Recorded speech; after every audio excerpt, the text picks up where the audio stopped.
বলছি আপনাকেও বলছি কি যে পার্থভূমি আজকে বাংলাদেশে যে কথাটা বলেছিল যে জয় বাংলা বলে নাকি আমি বলেছিলাম পেটাবো, আমি আজকে বলে যাচ্ছি যেভাবে বাংলাদেশে হিন্দু নিধন করা, দীপু দাসকে খুন করে পুড়িয়ে দেওয়ার সময় জয় বাংলা বলছে, চন্দন দাস হরগোবিন্দ দাসকে যখন কোপাচ্ছিল তখন জয় বাংলা বলছিল।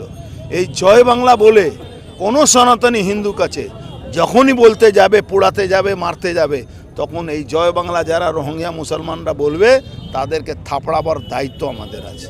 অর্জুন সিং আজকে একটা হুমকি দিয়েছে, বলেছে জয় বাংলা বলে তৃণমূলীরা যদি সনাতনীদের বাড়ি গিয়ে হামলা করে তাহলে পাল্টা মার দেওয়া হবে।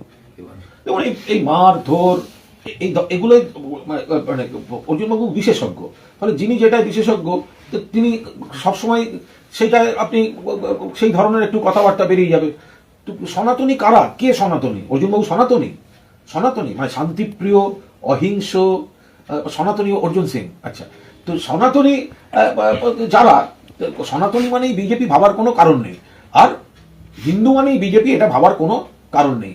জয় বাংলা মানে বাংলার যারা উন্নয়ন, বাংলায় শান্তি, সম্প্রীতি, ঐক্য, জয় বাংলা বলে ইতিবাচক স্লোগান হয়। জয় বাংলা বলে সনাতনীদের উপর কোনো আক্রমণের কোনো প্রশ্নই নেই, বরং সনাতনীরা প্রকৃত সনাতনীর আচরণটা করুক। সনাতনীর নাম করে অনেকে পার্সোনাল এজেন্ডায় নানা ধরনের অসনাতনী কাজ করছে, সেগুলো বন্ধ করুক।